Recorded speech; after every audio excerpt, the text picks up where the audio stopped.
Welcome to Chemistry Tales. This is Tale 1, Acid-Base Equilibria, Track 5, Weak Bases. The important thing we want to think about all the time is why should we bother learning about any of this? So this is where Annie's going to come and help us understand why acids and bases might be important in our world. Most pharmaceuticals that we take or animals take are either a weak acid or a weak base. And there's a lot of reasons why those substances are most effective in that form. It has to do with solubility, and it has to do with cell wall transport, and it has to do with a host of all kinds of things. But it's important to recognize that all drugs, many drugs that are manufactured and used for improving the health and well-being of humans and animals are weak acids and bases. So Annie here's had her bout of a number of issues and has taken a fair amount of acids and bases in her day. So just good to know why it's important to learn about acids and bases. All right, moving on. So we've learned about how to approach pH calculations for strong acids, strong bases, and weak acids. So the next possible scenario is for us to approach calculations involving a weak base in solution. So a weak base, okay, Bronsted-Lowry definition, is going to partially break up into ions and accept a hydrogen ion from another substance. Okay, that's what a Bronsted base does. Okay, so a simple way of looking at this, Bronsted base, B in solution, interacts with a water molecule, okay? And because it's a weak base, a very small amount of this is going to accept a hydrogen ion from the water molecule. So we're going to form the conjugate acid of the base. Okay. As a hydrogen ion acceptor. And what's left? Okay, the water molecule gave up one of the hydrogen atoms and a positive charge, so what's left structurally? It's the hydroxide ion. Okay, so this is the base ionization equation, Equilibria.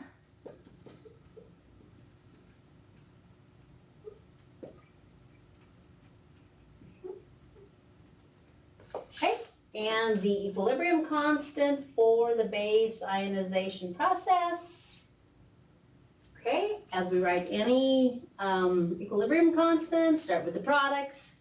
Okay, if it's in solution or gaseous, include a term. So we've got the conjugate acid form, BH plus concentration, times the hydroxide ion concentration, all over the concentration of the base at equilibrium, okay? And because this equilibrium is such that only a little bit goes to the right, we know that the value of the Kb is going to be small, right? And so compared to our strong bases that fully break up into the hydroxide ion, this one's going to undergo an equilibria, which is going to produce hydroxide ion as a product, but at a much lower concentration, so than a strong base. Therefore, as we would predict, a solution, an aqueous solution of a weak base is going to be basic in nature. So let's do a calculation where we predict the pH of a solution containing a weak base. All right, so what is the pH of a solution? Aqueous, of course, assumed unless we say otherwise. of, and let's go 0.0541 molar ammonia. Okay? All right. What is the pH of a solution containing a weak base? All right? So the first step in any problem like this is to write the appropriate equilibria. So my weak base is NH3. I'm in aqueous solution, water molecule, okay? A tiny amount of the ammonia is going to accept the hydrogen ion from the water molecule, right? And so we're going to get the conjugate acid of the base ammonia. So structurally, a hydrogen ion goes on to the neutral species. And we now have the ammonium ion, right? And then one of our polyatomic ions. And what's left is the hydroxide ion. Okay, so we know that Kb for this equilibria has got to equal the concentration of the NH4 plus multiplied by the concentration of the hydroxide ion all over the equilibrium concentration of the base. Okay, we can always look up the Kb based dissociation constant for any specific substance. So for ammonia, you would find this value is 1.8 times 10 to the negative fifth. So as we would expect, since the equilibria lies only a little bit to the right, that's a relatively small number. Okay, so we are doing equilibrium, so that means ice tables, initial change equilibrium, starting with the ammonia. Okay, we said we were starting at a concentration of 0.0541 molar. Okay, initial concentration of the ammonium ion, okay, before this equilibria is established, there's none of that around. Okay, and we're in aqueous solution, so the hydroxide ion concentration in pure water is about 10⁻⁷, which is pretty tiny. Okay, all right, so upon establishing equilibrium, the stoichiometry is 1 mole of this reacts with 1 mole of that to produce 1 mole of that and 1 mole of that. So the change, if we wish to represent that as minus x, then this must be plus x and plus x, respectively. Okay? All right, equilibrium is the sum of initial plus change. So for the base, it's 0.0541 minus x. For the ammonium ion, it's x, and for the hydroxide ion, it's x. Okay? We can substitute these values into our equilibrium constant expression. Ammonium ion concentration at equilibrium is x. The hydroxide ion is about x. I'm going to say that the 10⁻⁷ is much smaller than x, so we're just going to call it x for now.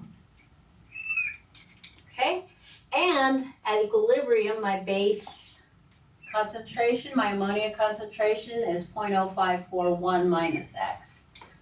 Okay, all right, mathematically, if you were to solve this knowing the Kb value, you could solve a quadratic equation, no problem. However, if the value of x is a lot smaller than this value right here, I can make the approximation that this is x squared all over essentially the initial concentration of the base. Okay, and I can check that approximation later by simply comparing the magnitude of the calculated value of x to this original concentration.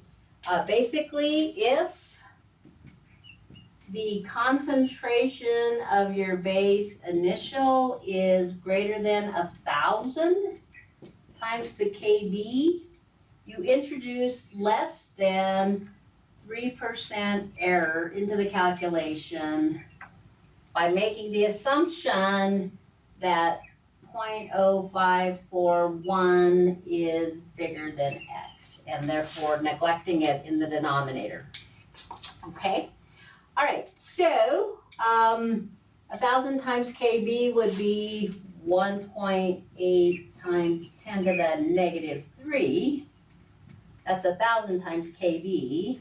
And my base ionization, base initial concentration is 5.41 times 10 to the negative, move the decimal, 2. So that is definitely bigger than 1,000 times kb.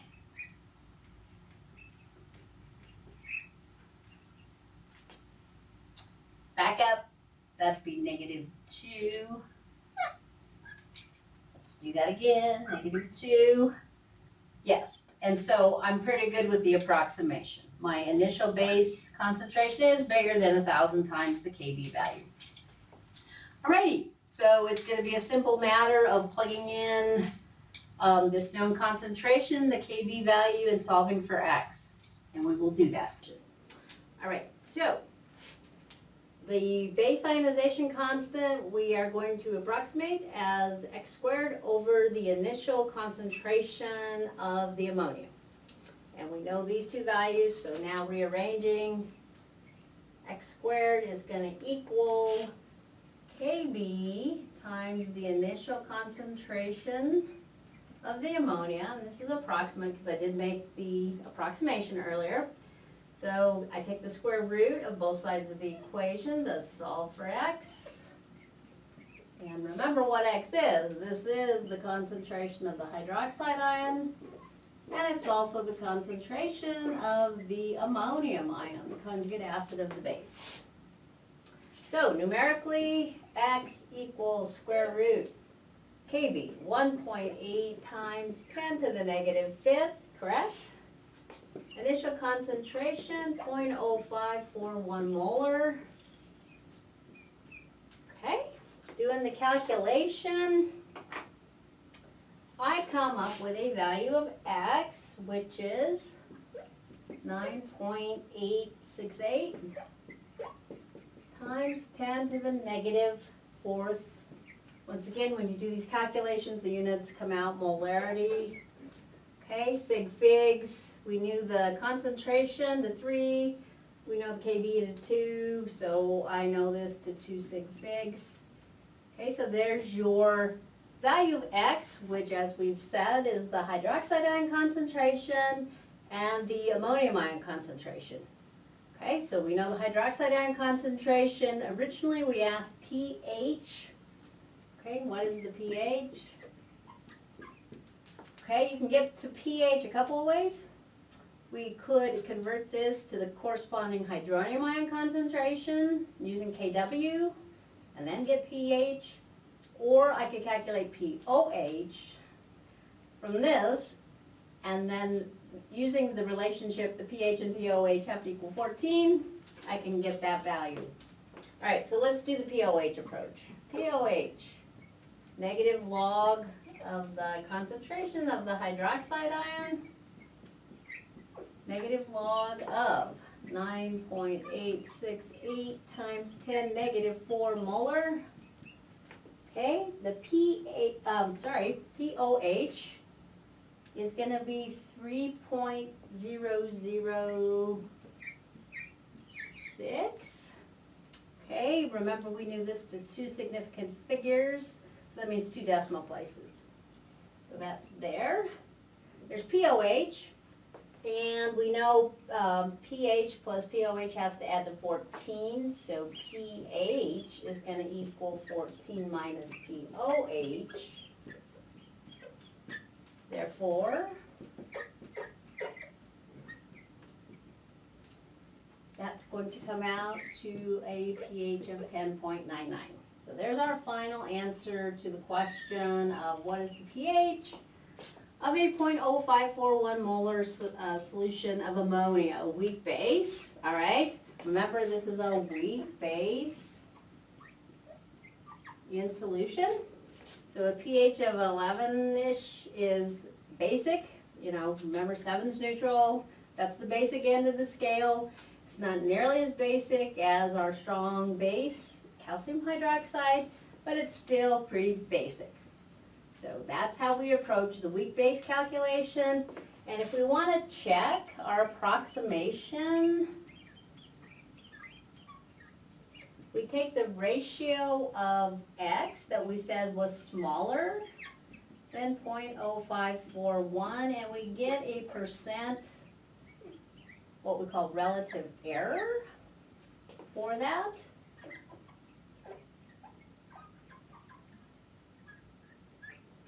Okay, so I'm going to plug in X, my 9.868 times 10 negative 4 divided by 0.0541, the initial concentration of the base. Remember I said this number was small compared to that number. And then if I multiply by 100, I get percent relative error for having made that assumption. Okay, so let's do that real quick.